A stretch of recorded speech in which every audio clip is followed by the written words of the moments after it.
Up against the mind control, give the skull a dice to roll. Then at least we'll have a chance to see the foe before he sneaks around behind and does his best to land a blow.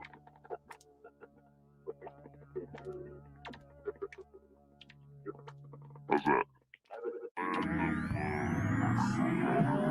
Of the free will to not see. Yeah, sure. Because it's there the whole time, and it's part of you always knows it's there. But that's where free will comes in, is what you accept and reject. And I don't know where I'm going with any of this, but you're evidencing the heart of the corner, which you're where you're going. good. Very intense. This, like, the best definition I've ever, or at least that I've heard of hell that I adopted, was like, it's where God's not. And depending on your worldview, he can be pretty hard to see here. Like, you have the free will to not see. Yeah, sure. Because it's there the whole time, and it's part of you always knows it's there. But that's where free will comes in, is what you accept and reject. And I don't know where I'm going with any of this, but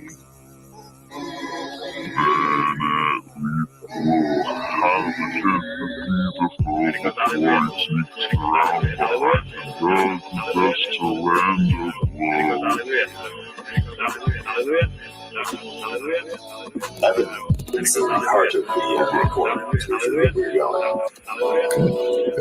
Very intense. Speaking into someone else's mind. And I guess it sort of made me think a lot about, what marketing does and how the branding works. And I guess it just made me think that having this kind of knowledge really, well, I think that it can, I guess it somewhat can protect you. Protect you from the dark arts, as they would say. But it's true, though. Like, you need to recognize that these things happen. And when you can realize that these psychotechnologies are all of the programming that's built into your TV set. This is what Grimm talks about all the time, peeking into someone else's mind. And I don't think they're doing that.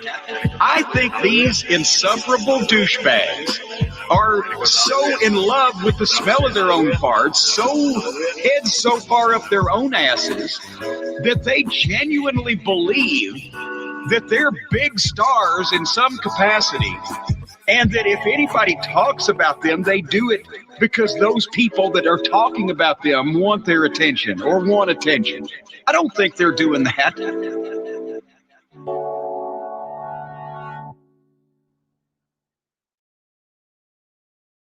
Oh, that's true. Yes. Oh, yeah. Look at that. We're in business. Oh, I'm way over here. Oh, well. Yeah, play like we're out in the crowd.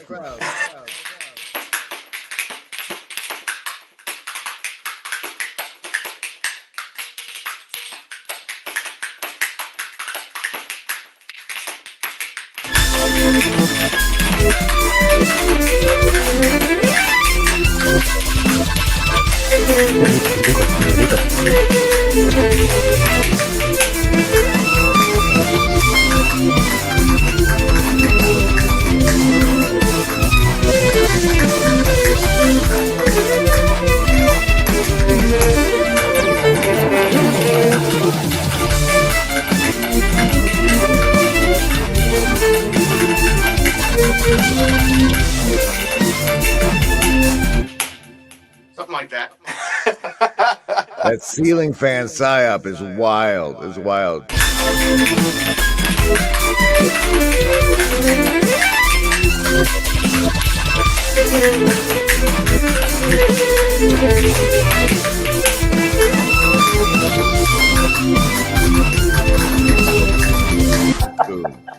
Why spoons is the question.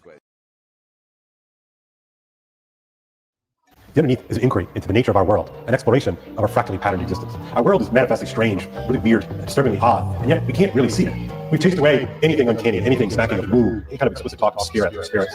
We observe, we calculate, sort, and measure, and we've made this in exchange of enchantment for a world of stuff, a world of mere objects, or a Lego world of interchangeable parts, neat parts, metal parts, glass parts, pieces parts, all of which can be sorted, managed, manipulated, and then ultimately discarded. It feels like the world we inhabit is just a standing reserve, a warehouse of stuff to make and build more stuff. This exchange has been what Wordsworth called a sordid boon. That is a cheap trick, a dirty, tawdry, and even sleazy blessing. What we got then is what in another age should be called a curse. In our own age, we simply call it the cost of doing business. So much of what once made sense no longer holds. Things worked, and then they didn't. Maybe we should have taken that left turn at Albuquerque. What gives? What takes? What can we do? We can't go back. There's no return with a capital V. We can't do a reverse speed run. History is, in most senses, real. There are no takebacks.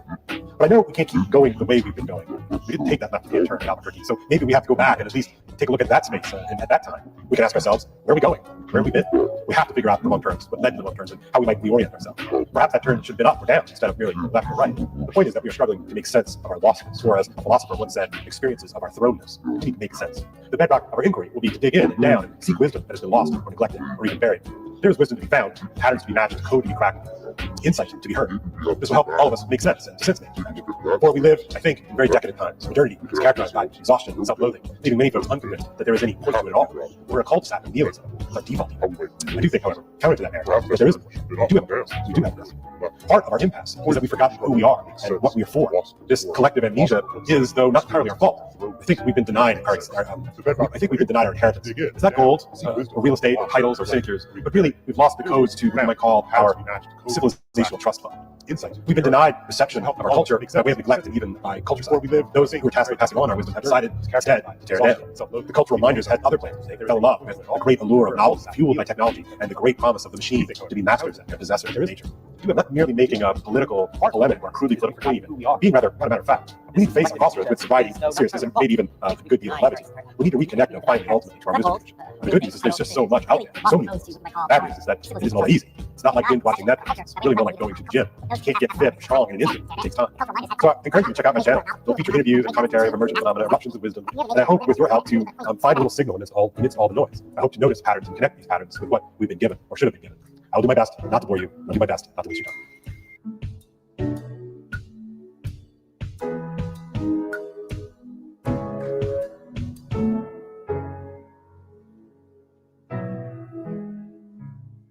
Imagine a world where boundaries blur between reality and fiction, with Mikhail Gorbachev leading the charge.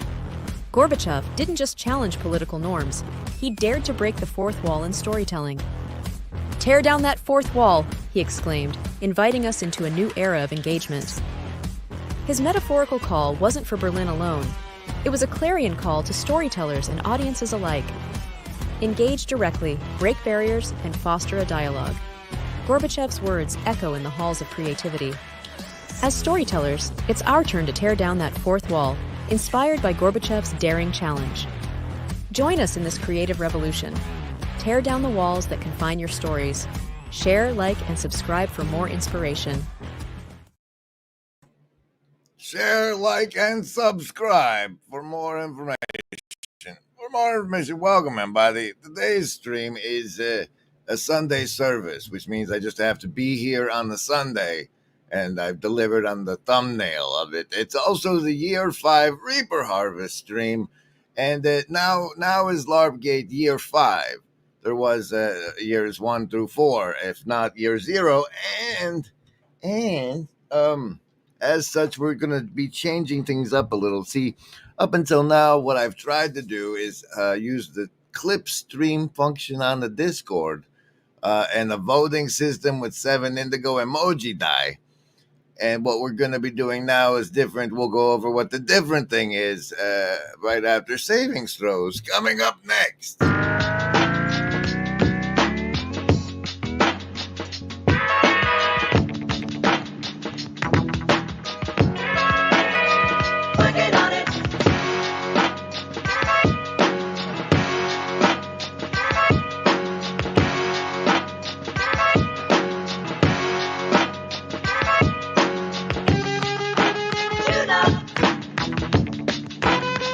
Working on it.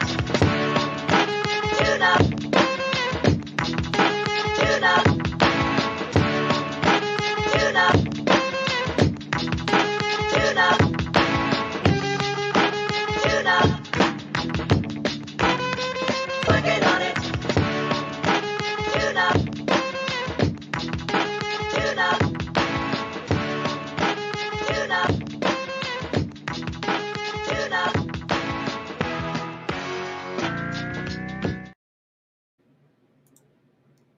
Someone should take all of these streams and make a Grand Theft Auto mod where Grim has his own radio station.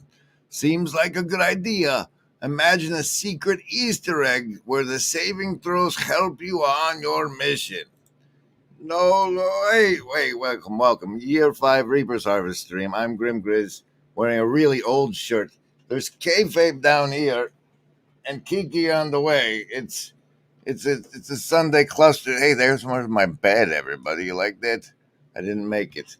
I gotta go back through this self-authoring program again, I think.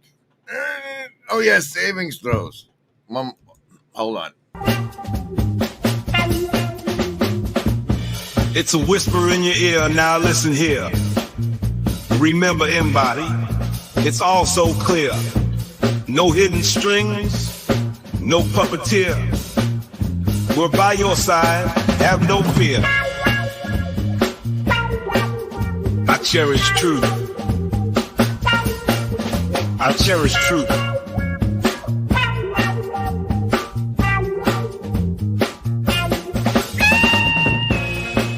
Remember, Embody, there is no agency. We want what's best for you.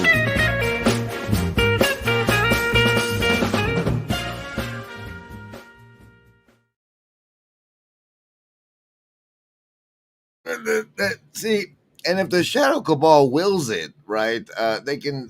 I could order in the hog farm a camera kit to have one set up like in the background scene, so it would like break the fourth wall even more if like when I went off cam, you saw a cam of what was like me from above, like from a bird's eye view or something. Welcome, you get savings throws against all this mind control now that you've been subjected to that much from here on out.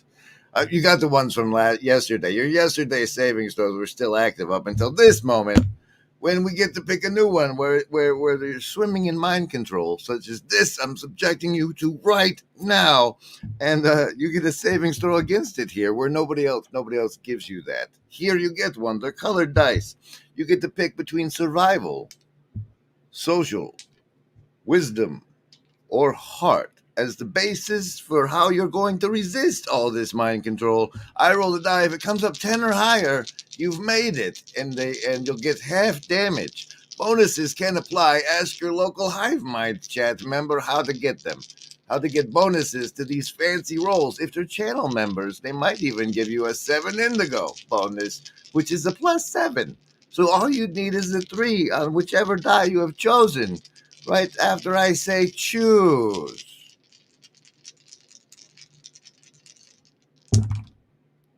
Oh, survival is almost a 2, but instead a nat 1. Even those 7 indigo bonuses don't apply to you. You're not going to make it out. So socialist. Deucing it as well, but it didn't roll over to a 1. Lovers of wisdom, on the other hand, prime 17 for you. Heart folks, bringing in the 3rd, but then not deuce. See how it could just roll like that? But it didn't for the heart folks. They got a 2. Bonuses do apply. Indigo kids, 16 pair of 8s. What? Remember it. Remember it.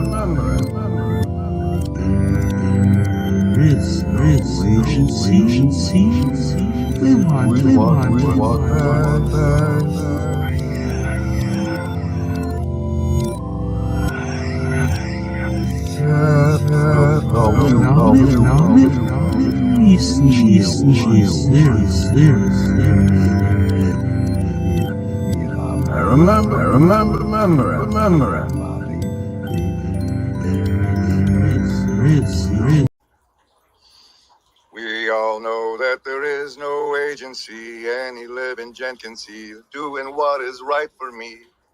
Just lifting up my bro so he can grow some eyes to see that doing what is right for me increases all our agency.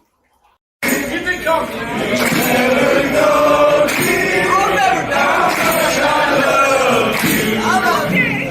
Please don't take my sunshine away.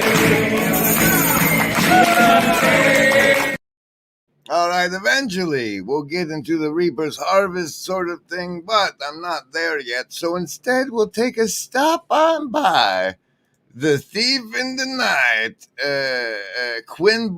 Quinbrook Farms Edition. Once upon a time, back in the corner. Do you still have it? Yes.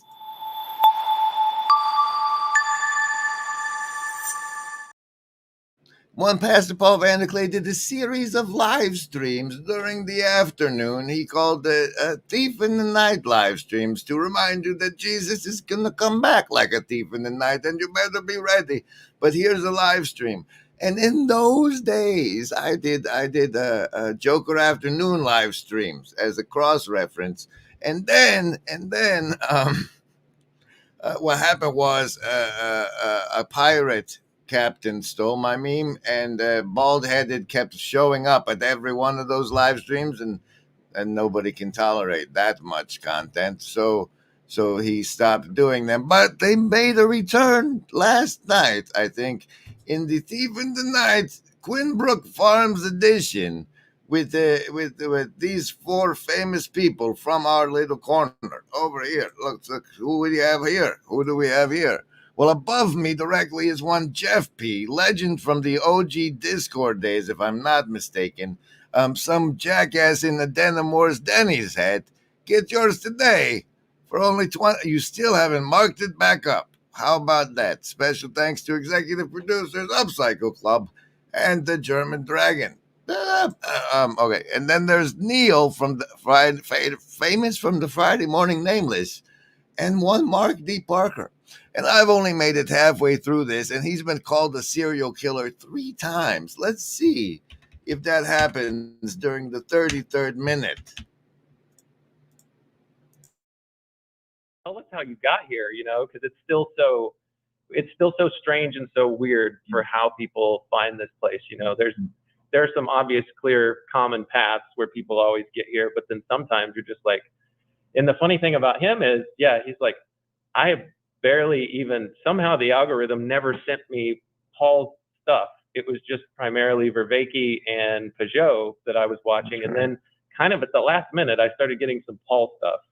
And so that kind of led me down the path to this. And he's like, what is the TLC? Yeah. And one of the funny parts, that I think is common for many of us here, at least for me and some other people that I've talked to, is, of course, the spouses of the people who are interested in this space. It's mostly they have no interest at all, and they're just kind of, so what is this again? And whenever you say you want to go somewhere, there's kind of that, who are you going to meet again? And am I ever going to see you again? Is another. There's a serial killer named Mark D. Parker in our midst. But he might not come back alive. Why, yes, Graham, that was in the 33rd minute and at the 47th second. Oh, okay. Thank you for bringing us 64% of our moving goalpost goal of organizing Estuary Northwest, not Northwest. Okay, what's happened is the notion came to my head since having attended multiple estuary-like events and camping at the same time, that we could basically kick out the estuary event part and camping estuary events, and that way people could bring their kids and whatnot. We would rent out 3 group sites at a place, and then we could have estuary campfire sessions once the kids had gone to bed or whatever. And anyway, there's the Deadwood Estuary Campfire Potlucks. Deadwood Campfire Estuary Pot. It's one of those. And Afriel over here, the one who's brought us a little bit closer to organizing such events, is basically doing one already in November, I've heard. See, Afriel's launching the first one that he hasn't had run by me for branding yet. But apparently these campfire grassroots campfire events are springing up in a region near you soon. I'm taking aim at as of most recently, a place called Ink Lake, whatever that means. Okay. Slime! What? It's a river of slime!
Okay, and maybe more for me than you guys. I need to go through this over here.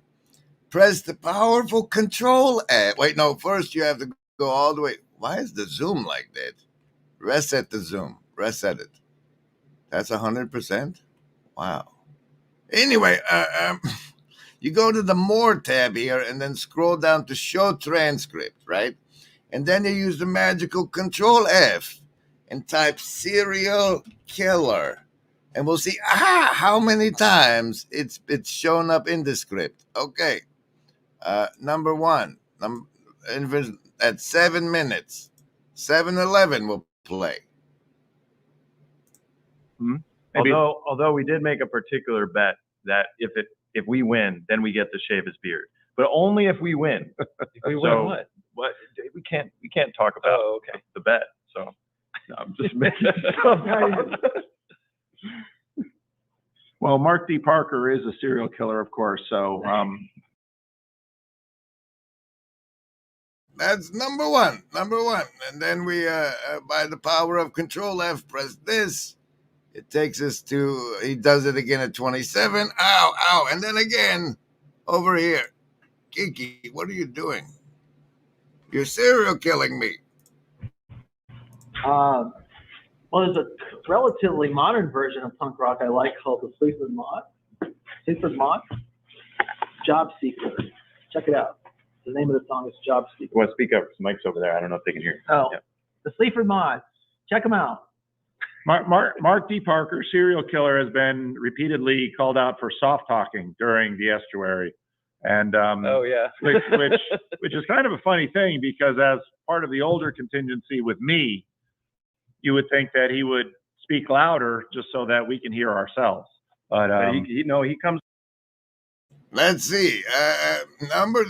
That's technically number 3, right? There we go. 18 minutes. 18:37. 19:27. Back again at 27 minutes. Here we go. We're counting it as 3 instances, right?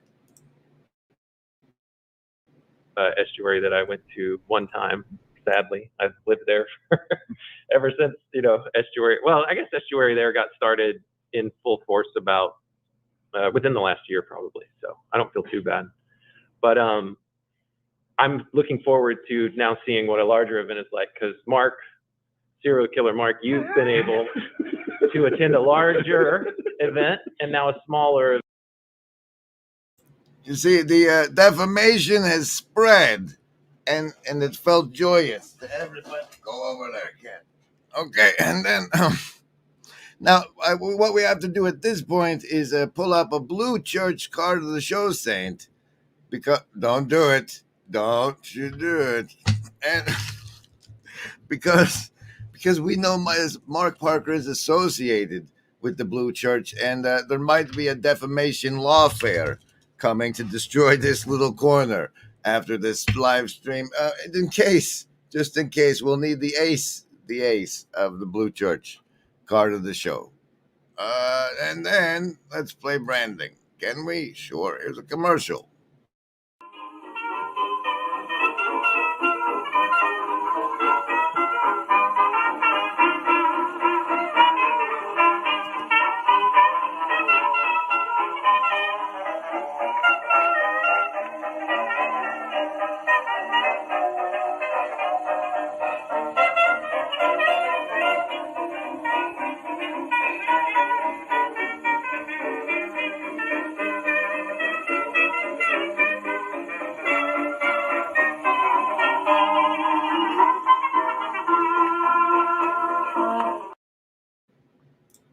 I think it was mutual. Yeah. That's fine. So are we going to talk about the thing? The throwdown between Mark and Michael? Oh, Mark and Michael have gotten along beautifully. It's been just fine. Mark and Michael were both in our little subgroup too, and did great. Yeah.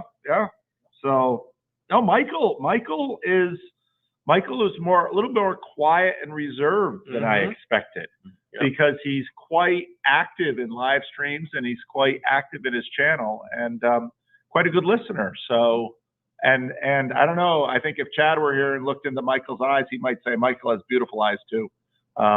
Michael is really sort of the Gimli of the corner. He's got the beard. He's kind of got the shape. So no, it's so cool that Michael is here. So I really love that. Yeah.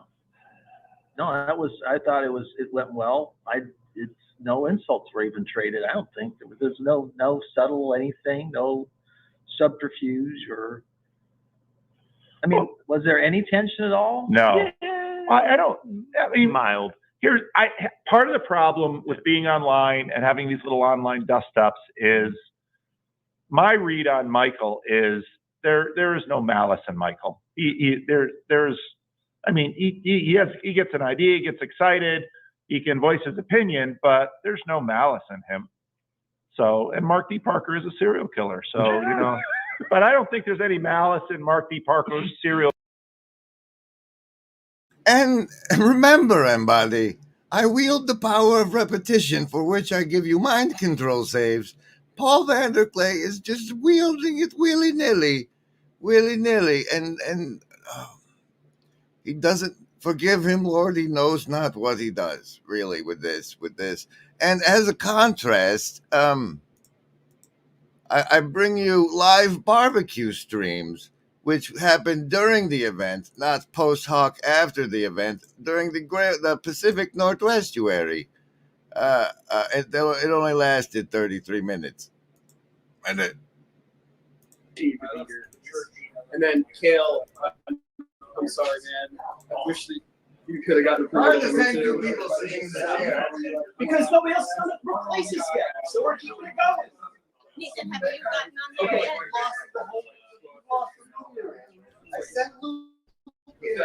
You see, that really disturbed me that during this event, all of these personalities who had developed an ability to make production level values could not ad hoc produce a show during a live stream, and it made me sad. But there was some highlights. Oh, the Luke Thompson. Oh my gosh. Okay. All right. We're talking to each other. On real country. Okay. Yeah. And I don't know what the hive mind's saying because I haven't looked at my phone in a minute. But all right. I'm sure it's all good. Yeah. This is a new experience. Now, see, in this situation, the ideal thing to do is have somebody sitting off camera with the phones reading the hive mind, and then maybe even with the power to highlight. I mean, this looks like what I'm used to, but I need comments, interact, or I need to be prepared with random. There we go. John, Slack. Yeah, the Boy Scout Avriel immediately provided the talent with what he needed. Now, let's see how long it takes him to get off cam.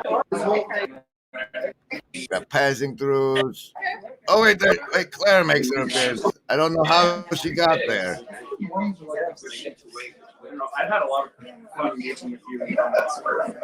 Yeah. I hope you see these. Yeah, absolutely. Okay, we got Claire up.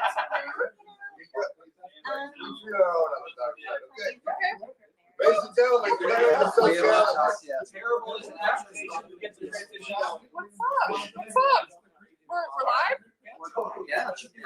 We're a little quiet on famous people, so a little projection, like you're over the people who know everything.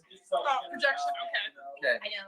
So this is our. What makes you assume that I'm not about to feed you all to the crocodile? What makes you assume that I'm not about to feed you all to the crocodile? What makes you assume that I'm not about to feed you all to the crocodile? That's very exciting. Hello. I see the assassins have failed.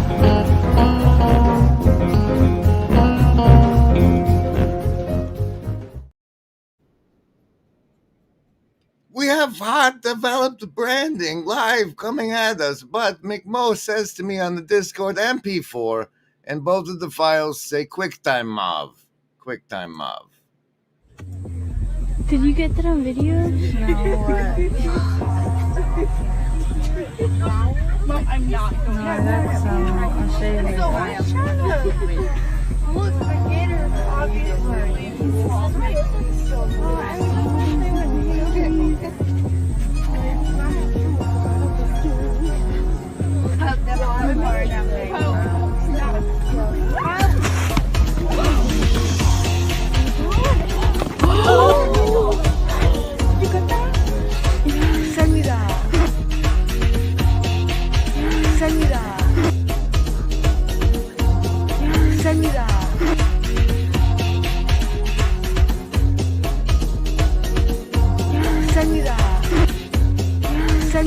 Hey, yo! I just feel bad for this kid. Oh my God. Yeah, it's okay.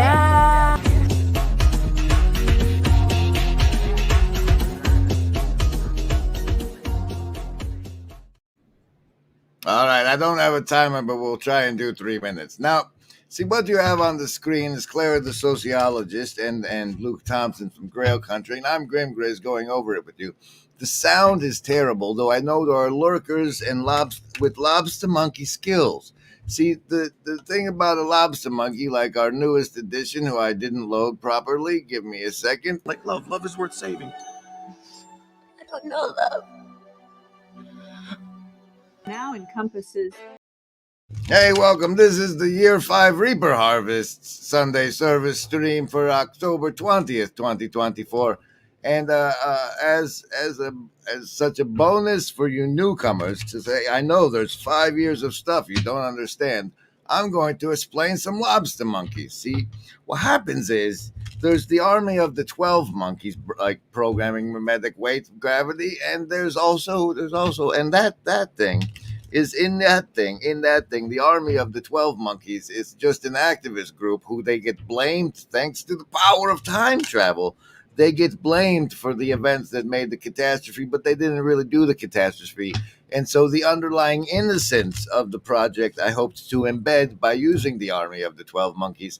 And then I realized that everybody liked Papa Peterson, and Papa Peterson said lobsters have serotonin imbalances after they lose a fight, and that neurocircuitry has evolved. It's been in everybody all the way down that chain ever since the lobsters, and you have it in you too. So you have a lobster thing, and we have hierarchies as humans, and the hierarchies we have are based on skill and competence generally, right? So a competence hierarchy, and like monkeys are good at climbing hierarchies, and lobster monkeys are therefore skilled people.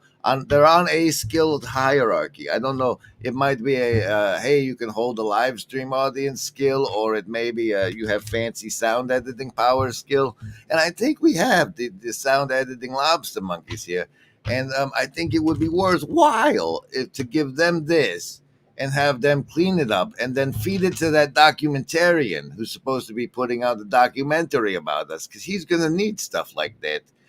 To really make it convincing. I'm actually wanting a document, just someone to document it as it happens, because like this retrospective stuff, like the rolling recursion is what we're going to do for the rest of the stream. Here you go. The 6 of diamonds is the casino deck card of the show. Welcome, Embody. No, you didn't download his branding yet. Remember, Embody, there is no agency. We want what's best. We all know that there is no agency. Any living gent can see doing what is right for me is lifting up my bro so he can grow some eyes to see that doing what is right for me increases all our agency. All right, that's messed up. He said oops, and so I thought by now when I looked there'd be an MP4, and he's just, no, do not disturb, leave me alone. Goose. Oh, thanks for getting us back on track, Goat Song. He says that's why I wanted to name the new lobster monkey Jordan. See, we have a quite a conundrum going on. We haven't officially done such a project before, but we have this new lobster monkey. He looks like this, and we don't know what we're gonna call him. And so I've asked for names and places, and there's names and places have shown up in multiple places where we need to be able to go down and through the names together and thin them out. And that's something I really hope to accomplish in this stream. So it might be a long one. We might be a long one. And I guess you're getting a bonus casino deck card of the show. Here. The three of clubs is also around. That's nice to know. Now, what'll that asshole think of next? Is anybody got a dime? I listen to him. I think he is telling us the truth. That is indeed what he wants. Those of you who are sort of sniffing for duplicity or grift or dishonesty, I don't smell any of that here. I think he's telling us. I see this guy. I see both of these guys, but I see this guy as being very, very genuine and honest. He is telling us exactly what he thinks. No, I need more. Here, have my whole life. Tell me that you've lived here your whole life. No, not yet. Are you married? No bad habits. No bad habits, eh? Well, what do you chew that tobacco for? For nothing. Nobody's fool enough to pay me for it. Well, tell me, how far is it to the next crossroads? Follow your nose and you'll come to it. Follow your nose, follow your nose and you'll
So what I think we need to have happen there is some method of you rejecting or approving a suggested name for our brand new lobster monkey. Old what's his face?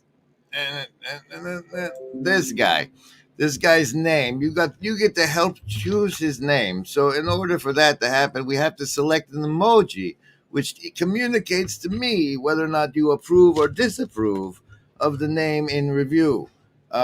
Please recommend the emoji we use in the Hive Mind now for either approval or disapproval, and we'll review that shortly after much more brandings, I'm sure. Agency deck card of the show is the Four of Clubs. Perhaps you're exercising some agency by choosing which emoji we will use. I stumbled over to begin finding the list of places of names, and I remembered that if you go into today's stream right now, where you are, there's this store shop button. You see down here, this shop button right here I'm pointing at? It brings up the shirts over here, like our Sincerity Utopias tee at the low price. You're not showing it. Share this tab instead. The low price of $8. Here's the shop button. I didn't show you. There it is. But the ladies' tees with the Beholder Eye and the Lobster Monkey Fall one that's going out of, this guy's going to be on the new stuff maybe. This one's going out, and it's $18 right now, way marked down. I'd marked down the other ones, but I couldn't figure out how to do so in the Spring interface. We might be changing print-on-demand services. Welcome to the Sunday service stream. I'm Grimgriz, and a general in a LARP ingression army that's looks like a YouTube streamer. We have a horse and crocodile recommendation from Upcycle Club, I think. And versus I like the horse and croc, or I don't know what you type. What do you type? Put an underscore in it so StreamYards can see, and I'll know what you type. That'll be fine. You could just no, you can't. The other thing, the other thing. Let's see. If you're over here on the channel looking for the places where the lobster monkey names, apparently YouTube will show you a For You section, in which I found it curious that it recommends for myself the live streams Peter Pan Brand Failure, The Fringe Encounter with Clara, the Sociology, as well as Algo Droppings. In these Algo Droppings, it recommended those streams for me, and I thought that was clever. Now, over on the community tab, we have the official. This is where I tried to get the names at. And let's see, we have 10 suggestions we'll be going through with either the crocodile or what you call it emoji as soon as I can figure out where to click. Hey, there they are. There they are. We have our suggestions on deck. Are you guys ready to crocodile and or alligator? Ducks eat bread. They do. They like it. Ladies and gentlemen, this present darkness includes the name of this lobster monkey. And so now, therefore, I ask you to... The list? Yes, any of the first level ones. I'm gonna get a soda. Anyone want one? Hey, Graham, I'm not in the room, right? What room? I want to cast Magic Missile. The room where he's casting all these spells from. He hasn't cast anything yet. I am, though, if you'd listen. I'm casting Magic Missile. Why are you casting Magic Missile? There's nothing to attack here. I'm attacking the darkness.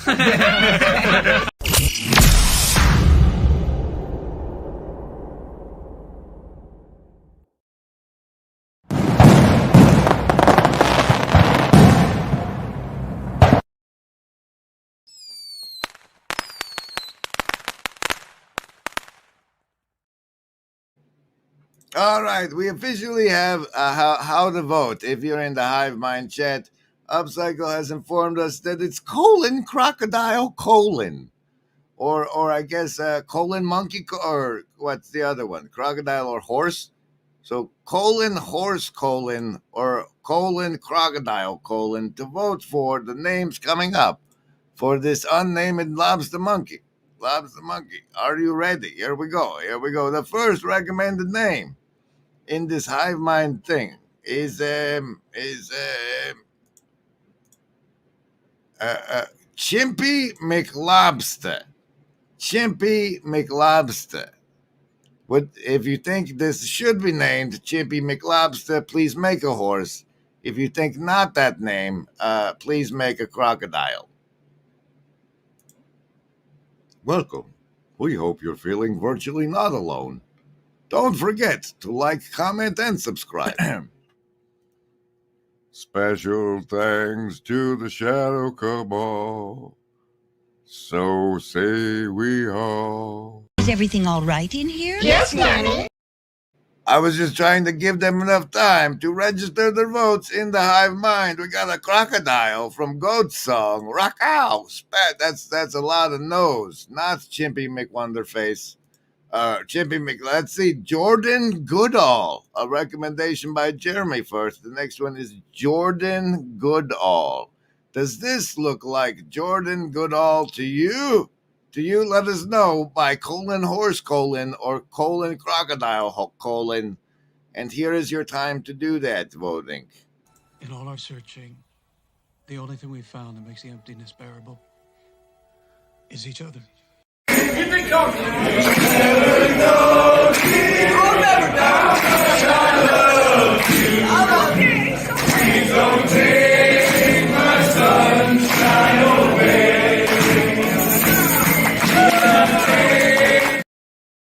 Oh, we have horses and crocodiles. We got curtain goats saying keepers.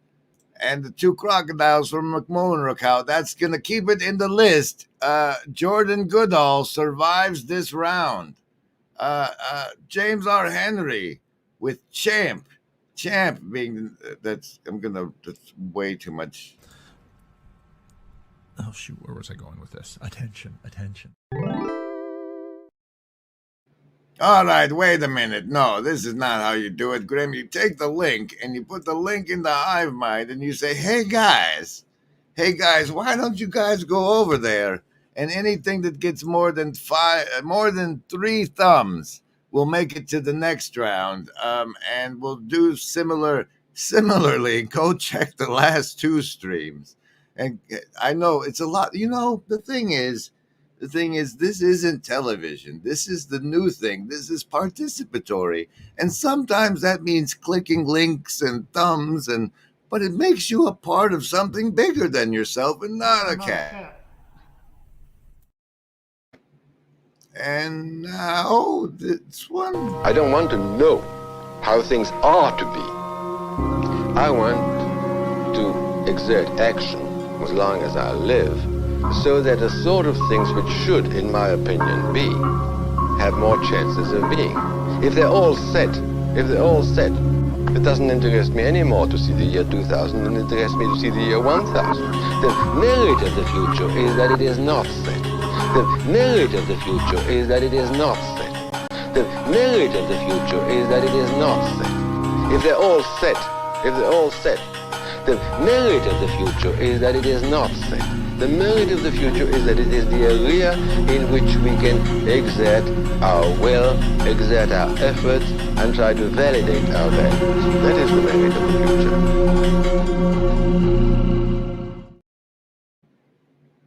Welcome to the Sunday service for October 20th, the year 5 Reaper harvest. And bringing us to the year 5 Reaper harvesting part is the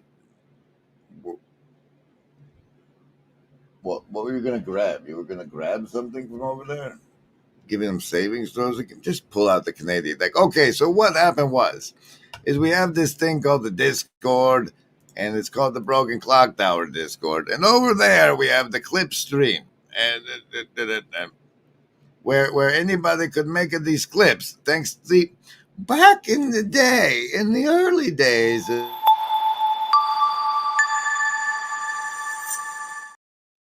YouTube didn't let you just clip things, and they found out we were making clips anyway through the power of OBS, and we had to do it OBS and then upload it to Discord, and that's how it was going. And by that, I could compile a Reaper's Harvest stream based on the clips that were upvoted most by the community by the Reaper community in that Discord channel. But as I've been working on the distillate of the Friedman what's-your-face interview, I ended up visiting my own now that we have it, now that this happens, now that since YouTube has granted us temporary use of these convenient tools, you get a page of every clip you've ever made. And so what I've been thinking that we should be doing now henceforth for the Reaper's Harvest and the event and the resulting streams would be for groups to assemble in the Discord with this page open for themselves and do an exchange back and forth of clips that they recommend for the show, and then together present to me what they want to be on the stream itself, as if a community project, show and tell. And then maybe those of you who are willing can come on stream and talk about why you like that clip and yada yada. And that's going to be how we're going through the Reaper's Harvest going forward in this year 5 of the LARPgate, the winter solstice. And the 8 of diamonds is our Canadian deck card of the show. So to show you what it's like on the side of a Reaper, who is just somebody who makes clips, they're reaping the wheat from the chaff. Why are you pulling? Oh, that's why you're pulling the dice out. to show you what happens, right? Okay, so a reaper is somebody who makes a clip because they've reaped the wheat from the shave in this campfire thing. Take a break, show the campfire thing. Okay, I'm doing it. I gotta do branding to get there. Remember, Embody, there is no agency. We want what's best. I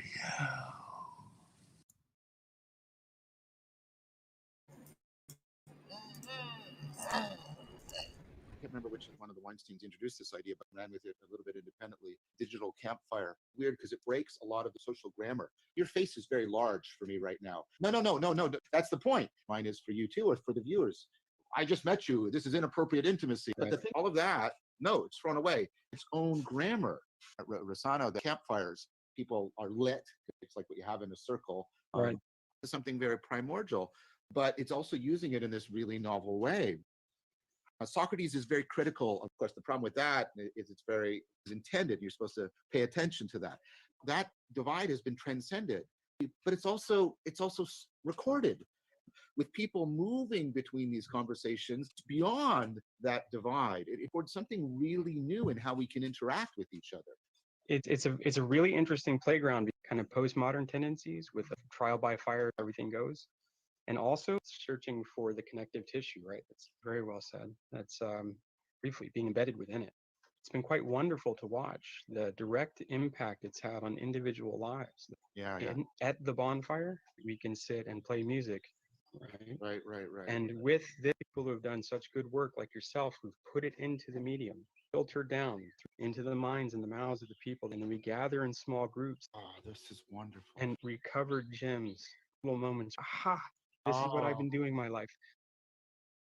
This meta extractable point, people that I've come into contact with, take the content of this dialogue right here, one person out of 100, somehow extract that piece and transmit it across time.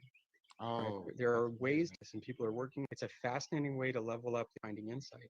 Yeah. That's a defining feature of Dialogos. We gain victory, get to places that we couldn't get to on our own. Wow, because of that, I got somewhere I couldn't have gone. So that's the gist. This meta extractable point. And then we gather in small groups. Oh, this is wonderful. And recovered gems, little moments. Aha! This is what I've been doing my life. You know, when he was embedded within it, we take that's the clips we make. That's what we reap, and then we loom it together. That's how it works. And so as such, I thought I'd do a rolling recursion. By the power of the dice, down through some of the clips that I've collected, and that's the sort of exchange we'll be doing as we make the new Reaper's Harvest shows coming henceforth in this year 5. We'll take a heart roll to see how far down into the recursion we go. Let's see. And we got the number of transformation from the heart die. That's an 11. So we're going 11 clips down. We'll count all of the lax ones as 1. So 1, 2, 3, 4, 5, 6, 7, 8, 9, 10, 11. Oh, a bounty.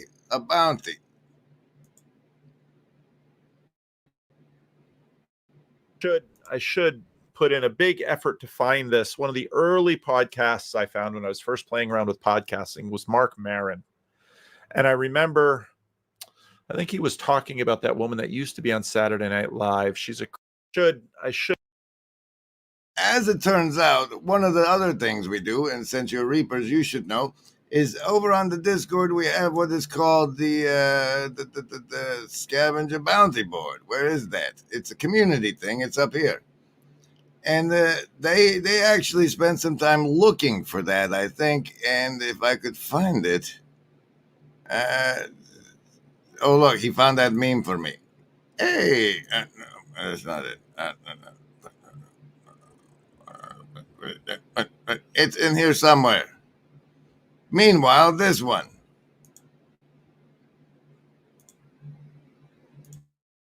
But apparently, if you are a member for the channel at any of the reasonable tiers, I think we have TLC Neo Dandy is the first tier.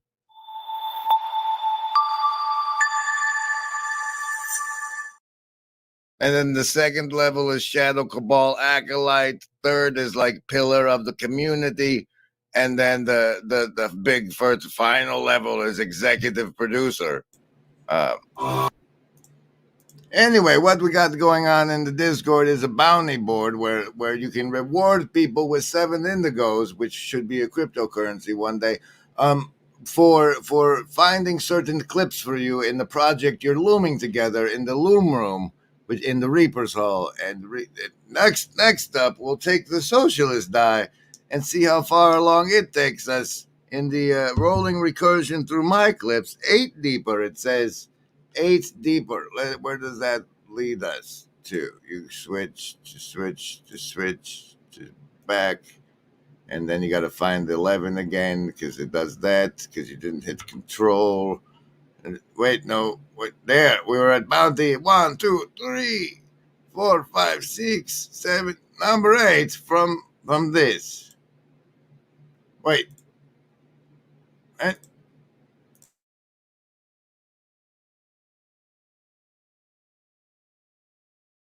Oh no, I've broken my bandwidth. That comes to fruition, the human species is going to split, and you're going to have the elite who are intelligent, tall, and attractive, and then the lower class is going to be these squat-like goblins who are intellectually stunted and cognitively incapable of doing what they can do now, and they eat bugs. What do you know? Yeah. And it seems like they've been... Oh, there's so much more, but come on, right? Comes to fruition, the human species is... Pause and talk and change and click and find and roll, and there we stick. Next up is the socialist die. No, we did the socialist die. It's the lovers of wisdom. Bring us to some wisdom in this rolling recursion, please, oh clip masters. 15 deeper we go. I could show them and then click it. 15 deeper we go. Share this tab instead. Click here. There it is. And 15 from there is... Wait, where were we? Like so. Okay, and then 15 deeper from that is...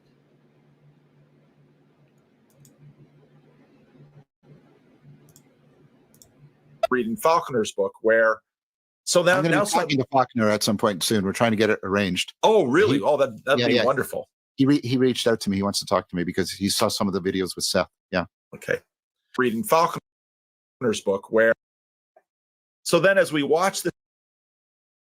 All right, that clip was... See, these are all the clips I made, and that one is what we call an accountability stalking clip. If you get people say things on live streams and or in videos, you bundle all the things like that, the claims they're making about the future up, and you throw them in this accountability stalking box, and then hold them to it later with accountability. But next up on our parade through the... You didn't click the thing again. Why do you do it like this? This is insufferable. Although this world will devastate you, and rejoice although this world will penetrate you, and rejoice although you will not survive. Rejoice you'll never make it out alive. Excellent rehearsal, gentlemen. And rejoice your hair, it smells like burning hair. Oh, rejoice, your nails all got chewed off. Oh, rejoice, and holy fuck, you're bleeding there. Oh, rejoice, you burn your whole beard off. Rejoice despite the fact that the world will hurt you. And rejoice despite the fact this world will kill you. And rejoice despite the fact this world will tear you to shreds. Rejoice because you're trying your best. Hey, I love that one. That's gorgeous. Thank you, brother. Wait, who's that brother? Andrew Jack. We are trying our best, and Ups went through and found and brought to the surface the clip mentioned that we thought. See, Pastor Paul might be misremembering the thing, and that makes it hard to find. But this is the closest we could find, thanks to the power of ups. This tab instead. I just felt so guilty. I left. Yeah. And just started drinking. I went and got a job at the Gap and just decided to drink. Commit to drinking. Yes. Yeah. And then denim expert. Yeah. Alcoholic. But might not be the right one. Anyway, we're going through we're going diving deep with the power of all 5 die into the rolling recursion, we call these, of clips. Maybe you do the... And we have survivalists with a 5, socialists with the 7, that makes 12, lovers of wisdom taking us 11 deeper into 23, heart folks bringing us up to 25, indigo kids rocking in another a 14. 25 and 14 is 39. Let's go 39 deep over on this tab here. 39 deeper than we were, which was for just if you could hold the place, that wouldn't be simple harmonic oscillator. We weren't that deep. Oh, it was the accountability 39 deeper. They go by 5s. There's 10, 20, 30, and oh, look, they disappear sometimes. Here, this one. But like there was literally a train going over a bridge that got derailed and went flying off into the trees, and it was nasty. But yeah, there's a bit of a train wreck that happened. We could try to figure out why it happened and how to avoid it, or you could look at it and say it's an opportunity, and maybe something better can come out of it as well. Like everything that happens can be an opportunity to have something better come out of whatever happens. Right? We can use it. I think Hezi is calling it like the divine spark that could be in everything. And then Grimgris is pointing out the homeroom. Yeah, I was thinking about the substitute teachers. I like that Jacob is allowing me to do a just chatting that goes to his channel, and that's just wonderful. Nobody the closest thing to that is Jeff with the Randos United channel. And that kind of effort, I think, it can be really important. So I do wonder if Paul will ever have a substitute teacher hop in. And I don't know if you guys have the experiences I've had with substitute teachers, but sometimes they come in and they're a little crazy. They get picked on, people take advantage of them. But it's fascinating, actually, you bring that up, because that had happened. I mean, what this corner was at one point of its existence was the campfire gathering was the Friday Q&As, and he did have substitute teachers come in on that. A couple of them were good, and then one was Benjamin Boyce. The dark web. The idea that when you name something, it gets destroyed is half right. When you name something, it becomes possible to destroy it, because it becomes an actual entity. And the only way you can be a real force in the world, right? The term Christianity, when the Christians first started being called Christians in Antioch, that didn't destroy Christianity. That allowed Christianity to be a thing in the world. And yes, once you actually have a name, once you have an identity, it can have a position within your society. It can occupy a position in people's minds. People can identify with it. It becomes a real spirit that motivates people and acts in the world. And yes, that means you can get attacked, which is what happened with the IDW, which is what's going to happen if we actually do end up with a name that works. Sort of memento style, and work your way backwards. But ultimately, we have to build enough trust with each other to understand that we're better off working together than we are alone. And making compromises and having some vow of stability between us. Britain, you can actually be the police will show up at your door for mean tweets.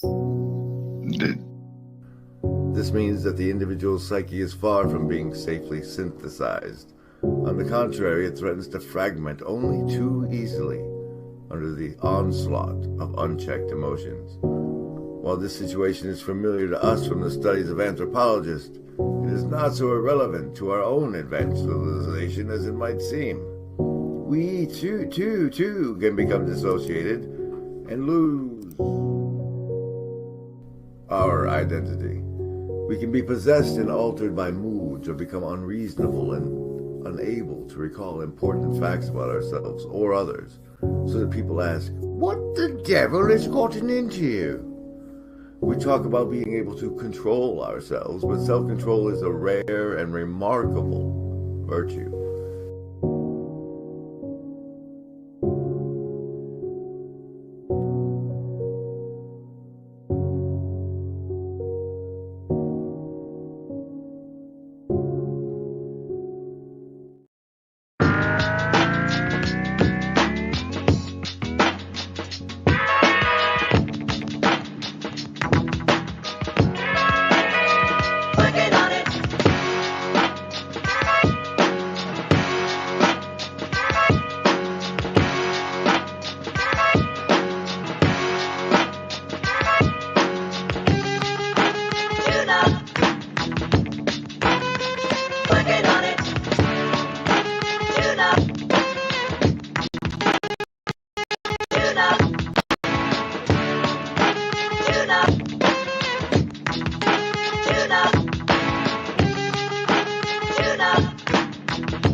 Oh, welcome. This is the Year 5 Reaper Harvest Stream Sunday service, and as a service I'm adding to this Sunday service, this is the part of the video live stream from here on out where we've put the hot seat link and replaced the Ko-fi link. If you're looking ways to make donations, please check the description as we've replaced the Ko-fi link with the hot seat link. Now, the way the hot seat link is going to look is as people queue up, we'll have one at a time. Come on. And make their stance, and you can either horse or crocodile the person on the screen. And if you crocodile them off, then anybody waiting in the wings will come up, like the Gong Show. Because once upon a time, I saw a movie film with the incredible actor Sam Rockwell. And if you just watch all of the Sam Rockwell movies together, that's kind of interesting. But in one of them, he was a guy who wrote angry letters to the government and corporations, and ended up being in the intelligence agency hosting the Gong Show or something. And as such, as a tribute to Sam Rockwell in that movie film, we'll be conducting a hot seat like a Gong Show where you can crocodile a fella off. Welcome. The Canadian card for this portion is the deuce of spades, for which we might dig a little deeper. Oh, look, the first person you can crocodile right the f off is Afriel. Let's see, any crocodiles yet? No, you're good. How's it going, sir? Not too bad. How you doing? Our agency reports you're conducting some sort of white nationalist meetings on the Discord on Saturdays. Hopefully not. We have a Cyprian on there, so I don't know how that white nationalist you can really get when you have a foreign agent involved.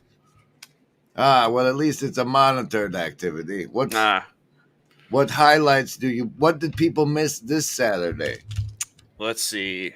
We were talking about Protego in particular, talking about shields and shielding spells, and trying to understand or trying to articulate the differences between active shields, passive shields, artifact shields versus cast shields, and trying to take that, all of the sort of fantasy world understandings of that, and then transpose it onto interpersonal dynamics and how you're engaging with somebody else and how you're thinking about your engagements with somebody else. I see. Do you feel good about, like, do you feel that the people who attended have gotten enough to warrant their time and attention? I think so, yeah. I do kind of miss, if I'm being honest, just the me, Harris, and Mills chats. But it's also kind of like a balance between that and then wanting to share it more with the community. So, and I'm kind of wondering if maybe it would be a good idea to stream it as well and like have a record for it so that people who can't make it on Saturday mornings can enjoy it later. But I don't know. I'm still trying to think over it.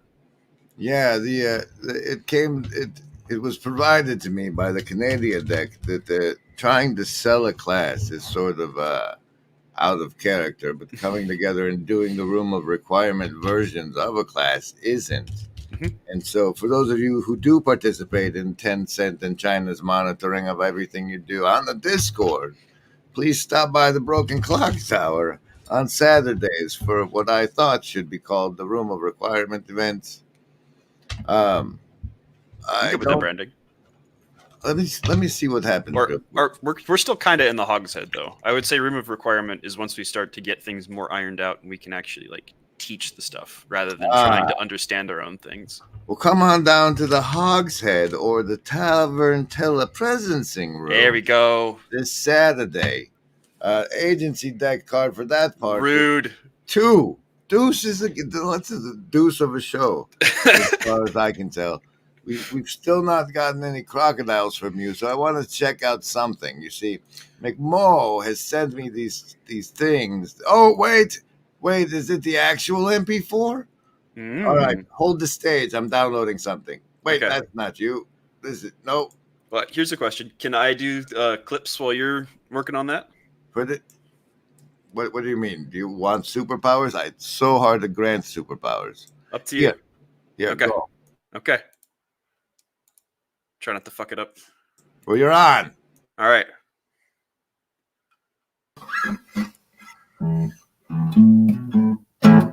Oh, we got Chad too. What's up, fellas? How's it going? I was just I was at a church event called German Fest, and they had like German food, and I had a big plate of food and a big plate of dessert. Hence, I've had dinner. Very nice. Even though it's only 1:45. But you don't need to eat another meal for the rest of the day. Oh my goodness, no. Okay, I'm doing pretty well. I'm trying to share a screen right now, and I'm not super familiar with StreamYard. I have it in the backstage. There we go. I think Grizz helped me out. I have a new branding that I'm actually working on right now. For what's the substrate? It's part 3 of the Gator horsey thingy. And that was inspired by Upcycle Club. Okay. I am kind of curious, like, what the intent with that is. Is it like fighting against the German dragon, or is it? Are you trying to do a clip recursion here, sir? I was trying to, but then I got distracted by Chad conversation. Well, it was on the screen the whole time you were distracted. It was terrible. Terrible. But we have a nice break and the premiere of the brand new McMo. Hey, Grim Grids, we all could use some savings throws up against the mind control. Give the skull a dice to roll.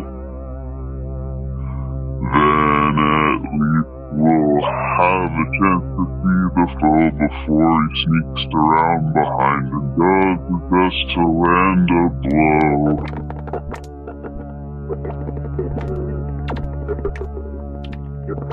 How's that? Of the free will to Nazi. Yeah, sure. Because it's there the whole time, and it's part of you always knows it's there. But that's where free will comes in, is what you accept and reject. And I don't know where I'm going with any of this, but you're evidencing the heart of the corner, is where you're going. intense. This, like, the best definition I've ever, or at least that I've heard of hell that I adopted, was like, it's where God's not. And depending on your worldview, he can be pretty hard to see here. Like, you have the free will to not see. Yeah, sure. Because it's there the whole time, and it's part of you always knows it's there. But that's where free will comes in, is what you accept and reject. And I don't know where I'm going with any of this, but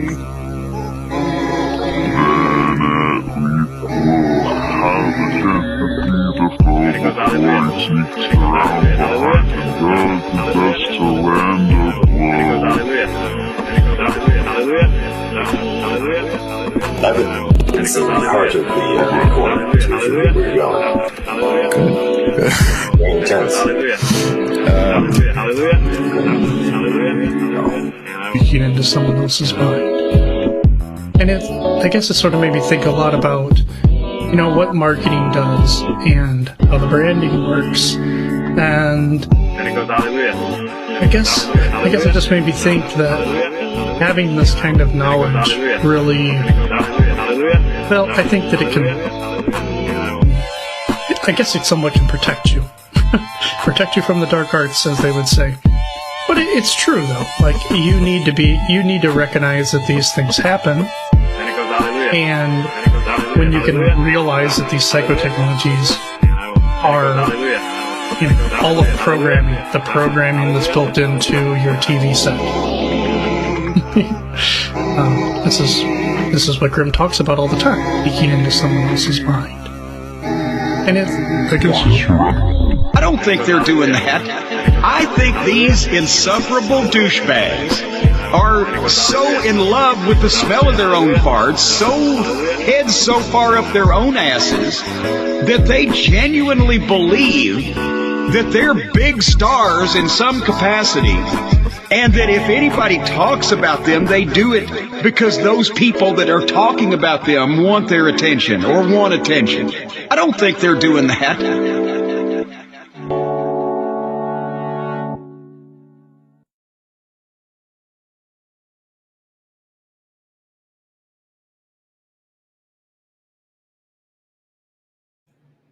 What do we get? 2 minutes?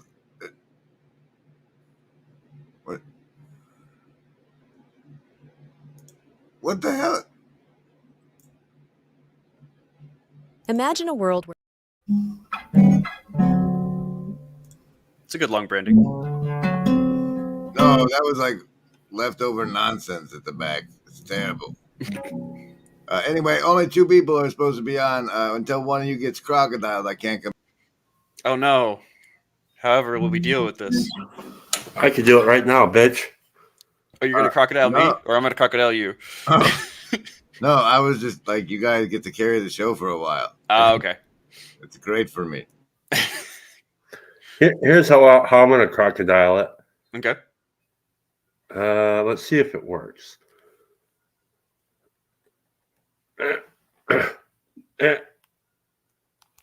What makes you assume that I'm not about to beat you all through the crocodile? What makes you assume that I'm not about to beat you all through the crocodile? What makes you assume that I'm not about to beat you all through the crocodile? That's very exciting. Oh my god. That's really a startling material.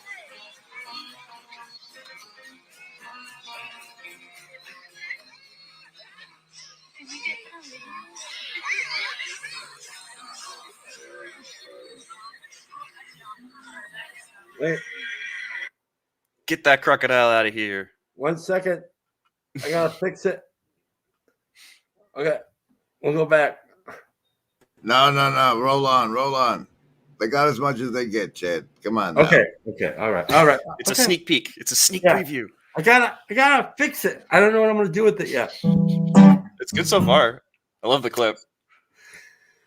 Well, I wanted to to give upcycle his thingy. Now you were asking if the horse smashing the crocodile was like I don't know what that was. It came up. It was in my algo, and I was like, oh, that's interesting. That'd make an interesting branding. Mm-hmm. And I had no idea. Like, I wasn't even thinking about what makes you think I would feed you the crocodile or whatever. Chris was the one who put those two together. Yeah, so it just kind of works out. Yeah, this is live. So what else is happening, fella?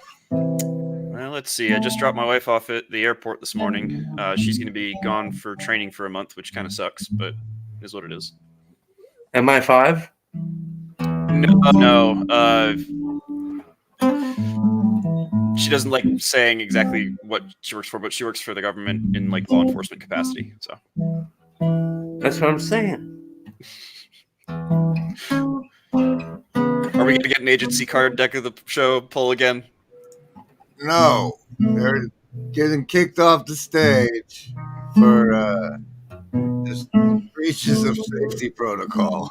Like, you're supposed to be helping people learn Defense Against the Dark Arts, and you come on a live stream and say that basket of shh. Hey, Jade. How are you? You want to try and do a live rendition of the one we're playing Gavin all the time? Oh boy. I don't know about the meaning crisis. I don't know the chords. I forgot. I don't know about the meaning crisis. Left, right, black, white, or other vices. Which Jesus Christ is right, or if we're all saved. That's my part. I like. My position, the proposition, participate procedurally, running in circles. Remembering, buddy, you're in the age of decay.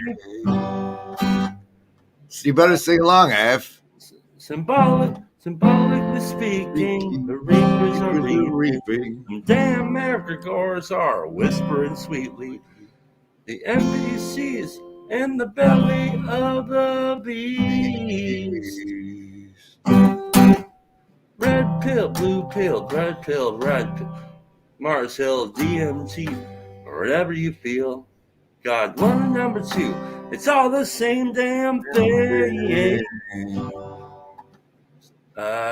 Symbolically. What's that called?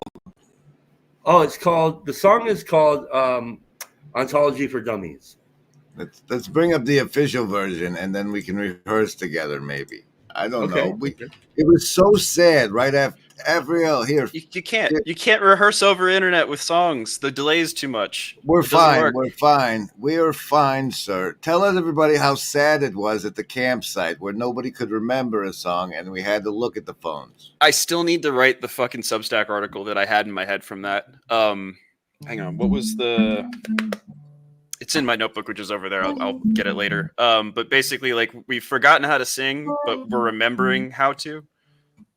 Is the gist of it. And like, yeah, it was kind of sad that people didn't know, and we had to rely on cybernetic enhancement in order to be able to sing together.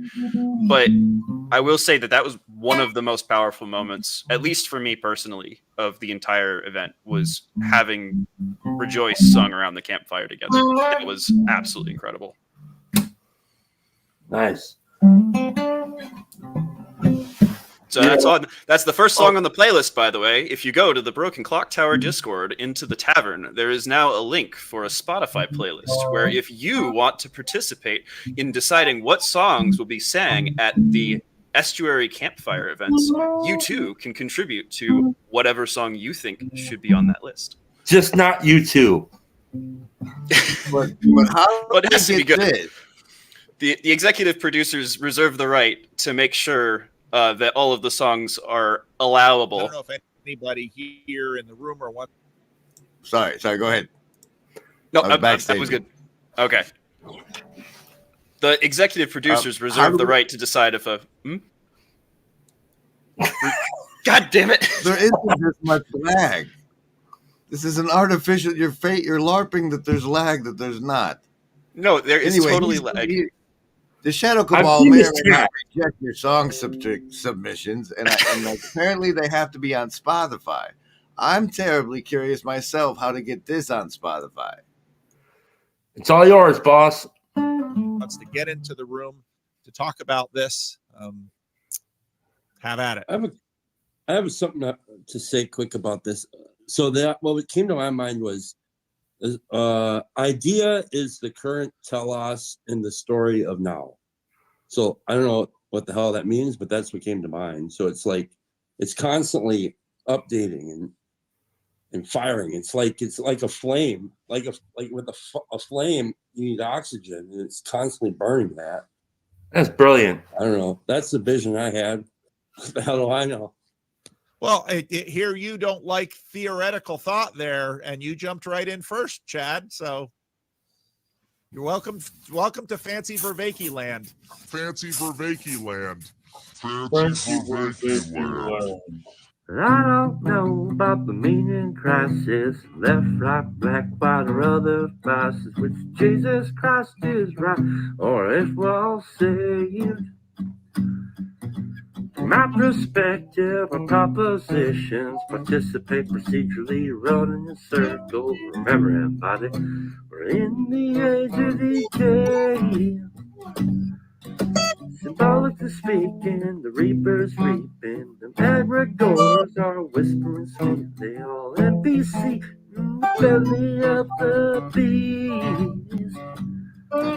Red pill, blue pill, red pill, Mars Hill, DMT. Whatever you feel, God 1 and number 2, it's all the same damn thing. So clean your room, repent on Zoom. Ontology for dummies, bird's eye view.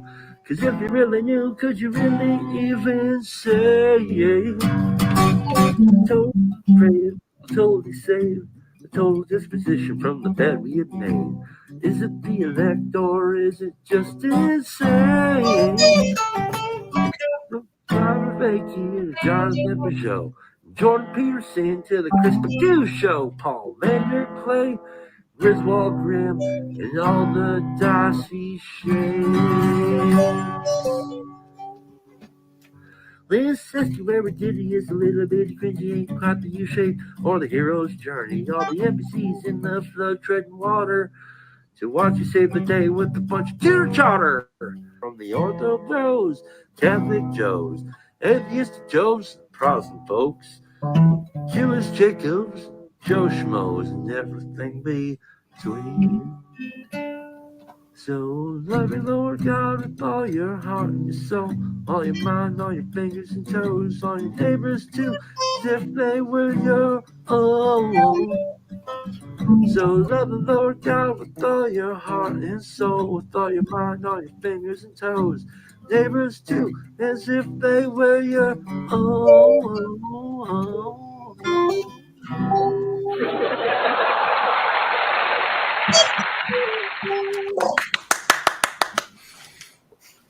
I gotta say, man, I like it slower.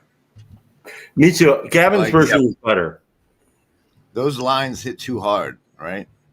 Like, yeah, I don't know. Like, okay, so like, in order to prove Raphael wrong and rehearse on Zoom, what I'm going to need from you, Chad, is to ignore us entirely, and because we'll be singing like 6 seconds or 3 seconds behind you, but we'll be coming in at the parts where it's the lines that deserve the bang, right, and not the whole. You got this? I could try. Yeah, let's try. All right, we'll give it a shot. Okay. Sing along at home. Feel virtually not alone. Right, Milan Marcuccino? Marcuccino. 1, 2, 3. Wait, how does it go? It's your song. I know, but it's like the memes have distorted this. Procedurally running in circles. Everybody, we're in the age of decay. Yeah, see, like that's where we're gonna come in, F, on the age of decay line, and Yeah, you're gonna so carry the rest of line it, is- shit. The first line is I don't know about the meaning. I don't know. Crisis. I don't know about the meaning crisis. Yeah. One, Okay. 2, 3. 1, 2, 3, 4. Well, I don't know about the meaning crisis. No, F, shut up. F.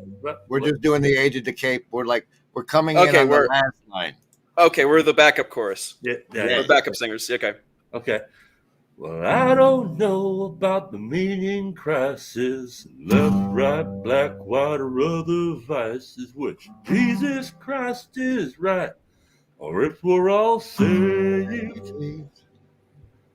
From my perspective, the propositions participate procedurally, running in circles. Remember, everybody, we're in the age of decay.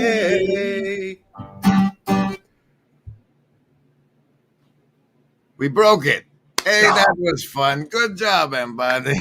I should probably print those dang words out and re-record that song. No, I do think that does need to be one that we try to get together at the campfire events. Yeah?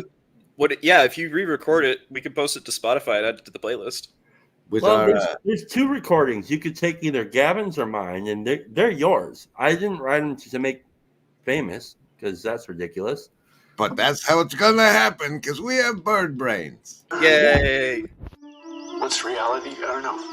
When my bird was looking at my computer monitor, I thought, that bird has no idea what he's looking at. And yet, what does the bird do? Does he panic? No, he can't really panic.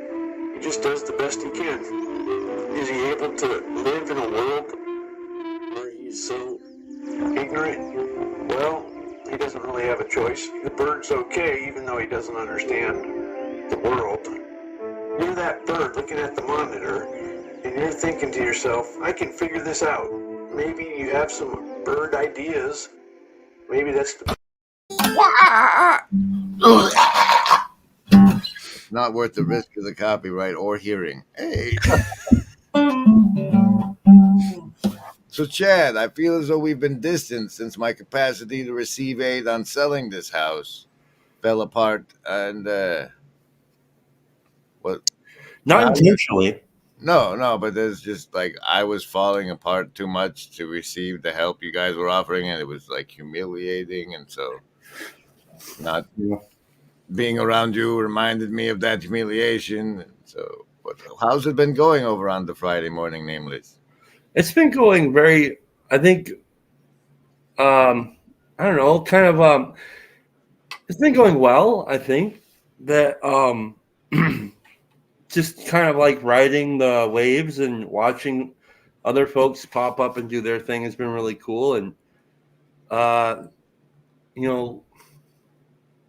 it relates to what you first mentioned, going through your thing and then where you're at now, watching you come through all that. And then I know we saw a little bit of each other at the Northwestuary. And we were both being supernovaed. Yeah. And I think, if I need to talk with you and I want to express my friendship, I'll give you a call and stuff like that. So it's this, whatever this is cool that we get to do this. And I really enjoy this, but I value a lot of the private moments I get to have with you, even though there's not many. What? I don't know what you're talking about. I heard that you got the first post-Hurricane Hall show. I guess so. It was good. I thought it felt really like there was a little bit of more of a personal rapport growing between our conversations. So that was kind of cool, just to experience a little more of not parasocial thing. So that was kind of cool. People are gonna love it. It premieres when? It premieres Monday at noon 12. 12:12 on Monday. Central 12:12? Yes, sir. So that'll be 1:12 p.m. Eastern time. The first post-Hurricane Jordan Hall with Chad the Dad. Mm-hmm. Well. Yeah, it's the first official appearance of Chad the Dad, I guess. Well, no, this is. Yes, well, this obviously is. But that's the other official one, I guess. Chronologically first. Nobody's going to crocodile Chad off. It's not going to happen. It's physically impossible. Actually, I think we should get Steve McGrew in here. He'd probably be a good job of crocodiling some people off. He's always an interesting. He is like a crocodile, isn't he? He's like I'm unfamiliar. Hasn't swam in my waters. Yeah, he kind of only does it over on Paul's channel and the what's the other one? The Grail Country. Yeah. How have you been? How have you? I'll turn the same question back on you. Well, I don't know if he's actually going to do anything with it, right? But do you remember South of Sunrise? Yes. He has the footage from all of the drive I made all the way up to the Pacific Northwest estuary, up and around the peninsula, through Port Angeles, which was the spot I had always wanted to go to in my life for reasons. And that event happening. And then there was camping and visiting Pastor Paul, and then my dad. And I just did the trip of a lifetime. So it's pretty awesome. Pretty awesome. Can you share a little bit about the portion of the trip that you'd been waiting to do for your lifetime? It was like this one time I dated a girl and she had been to this place and she told me about it. And like, all right, I was like, if I'm going to do one thing in my life for myself, because I felt that the main reason I was doing things was for reasons other than myself, like chasing money, for example, I wasn't particularly motivated to do. And like, but there was a lot I was doing not for myself. And so I was like, one life thing. And it was go to that. It was I was suicidal back then. So it was like, all right, maybe I'm an angel and there's a place to get out of this planet. And Angel Port might be that place. So I'm going to go there and see what happens. And so I kept it secret, kept it safe from that moment until I actually got there, other than the place I had to go. So. Well, you are an angel for me, Grizz. Like I remember at the denim dinner, you were toiling over whether or not to go to Angel's Port. Although you didn't name it. Right, whether I could make it or not. It was and in case those of you aren't familiar, Larpgate has been strongly influenced by the Netflix programming of the OA, and that the OA and the OA stands for Original Angel, so it plays into that. The whole, I don't know. I definitely should be able to sell the rights at some point. Such a great show. Such a great show. Oh man. I still wish you'd made it up to Solduck Hot Springs, though. That place is absolutely wonderful. It's funny, as the trip was being planned, there was a Mark of the Beast involved that told me not to stop there. Really? This time, yeah. So interesting. It's interesting.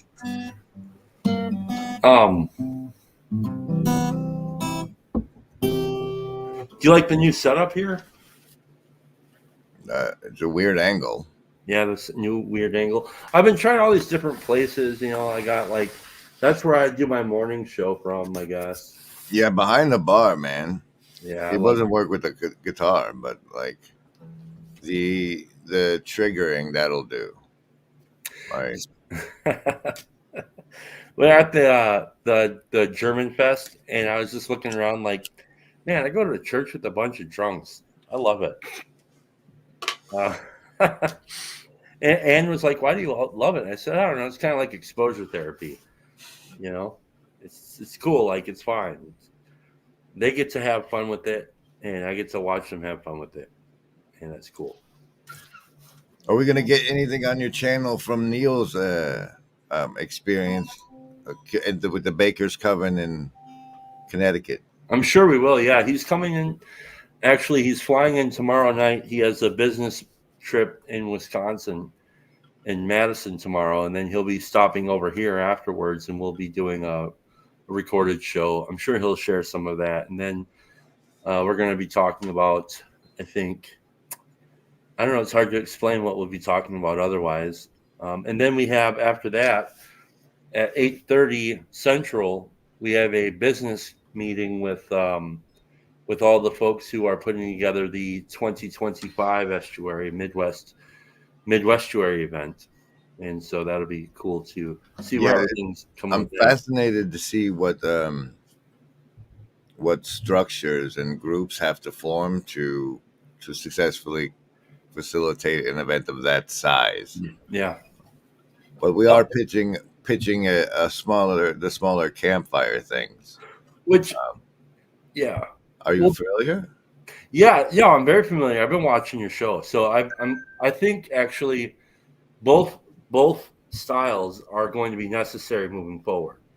So they're both going to have different. They'll both have different, serve different purposes. So the ones that you're talking about, the campfire estuaries, are I think going to be extremely powerful for relation building, and they're going to be able to convey the actual estuary spirit of estuary much more powerfully than the Midwestuary event that we're going to be putting on. The Midwestuary event that we're going to be putting on is going to be more of a, I think, drawing in from the outside and pulling people in. Are you guys going to be having the food from the bear show? No, but that would be awesome.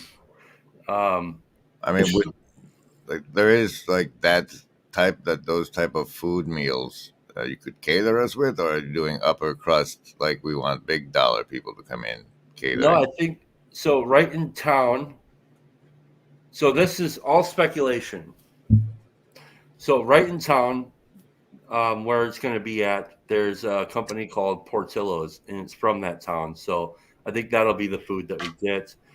It's a Chicago event. So I do know that we have 6 speakers that have agreed to come, though I've not seen any of the signed contracts yet.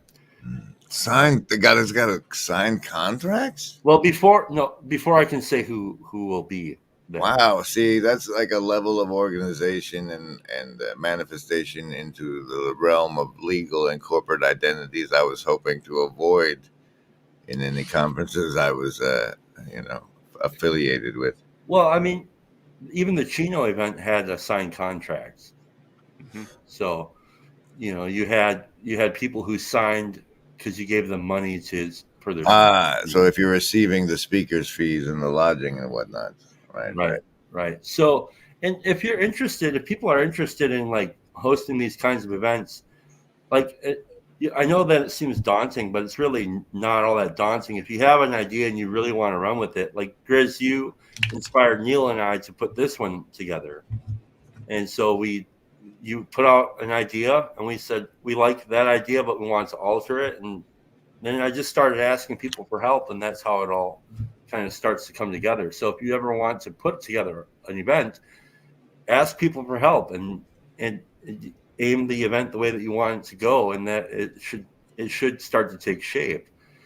I also think like one big event a year is probably wise. Any more than one big event is probably going to cause more splitting of hairs. So that's why the little events that you're talking about, I think they're actually bigger in many ways. The campfire events are regional, more powerful events. I think one of the main things I like it for is that we had Foxman at the campfire this year, and like the younger people that we can get outside and away from electricity, so good, just like because they haven't ever, and so I think there's a lot of potential in the campfire stuff for that, which is great. Yeah. No, I think it's being able to have conversations outside of the range of devices is an experience that people are unfamiliar with as well. Pencils down. Well, hopefully the things that we're going to bring to this one is we're going to do the paintball for Jesus. So we'll have that and there's 2 campgrounds. Oh, dear. When is this? August 2025. That is less than a year. I have so much cardio to do. Oh God! Was that a you had my interest, but now you have my attention moment there? I guess so. So there's and I think we'll be doing that Thursday night, and then we'll have we're gonna have there's 2 different campgrounds that are 20 minutes from the event space. The paintball is 30 minutes away from the event space. O'Hare Airport is 20 minutes away from the event space. So everything is going to be. What's the audience size that you're dealing with?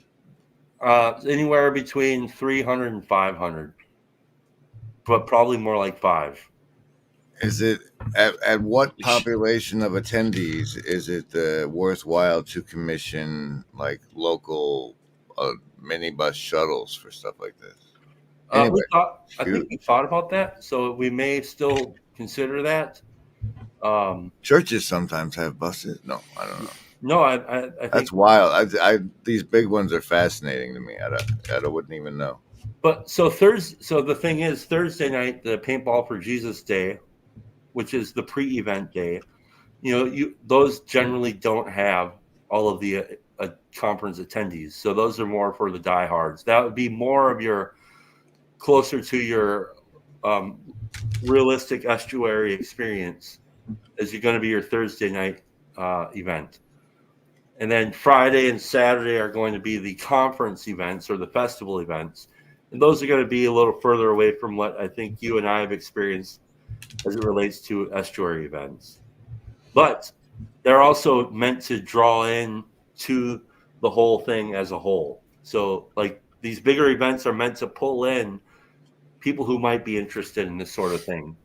I'm seeing I'm not camping in Chicago. I'm seeing me in a hotel, and I'm seeing like group lodging in the hotel, and like those. It's like the urban camping. Like we'll try to simulate the campground experience by all being in the same hotel.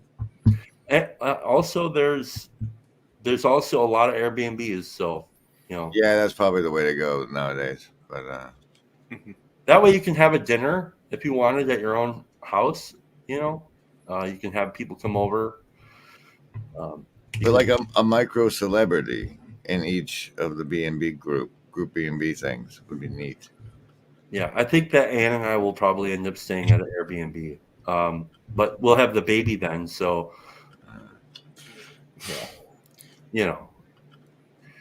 I don't know how that's all going to go, but it's going to be great. Yeah, that's one. I think we can do plus families at the campground ones. Right? There's no reason your kids can't, and then like they do whatever protocols after everybody else goes to bed, like. Yeah. Kind of like 2 separate campsites, so that way the youngins don't make so much noise to mess up the family sleep. Yeah, well, it's like the kids' table, but it's one of the group sites. Right? Yep. If any of the folks that are more deeply connected as far as like contributing, like you guys are, have any interesting suggestions, let me know. Because if there's things that you might think would be cool that happen, let us know, because we're open to that sort of thing. Well, because right now we're still creating the program. So where's the email address for letting us know? You could just email chadthealcoholic@gmail.com. And okay. Well, there's that. But we got the upcoming events to be face to face and the other things. This has been a live stream. I'll see you guys next time. Wait. I don't even have the thing loaded anymore. But anything you want to say in conclusion, Afriel? Goodbye then. Be safe, friends. Don't you dare go hollow. Don't you dare go hollow. And then Chad, what? You got to have this one, and then click there, and then click there. There you go. Thanks for spending time with us this Sunday. I gotta go mow the lawn now. That's it. All right, and then Canadian deck bonus card, the Deuce of Hearts. What a deuce of a show! What a deuce of a show! Here's the train everybody loves.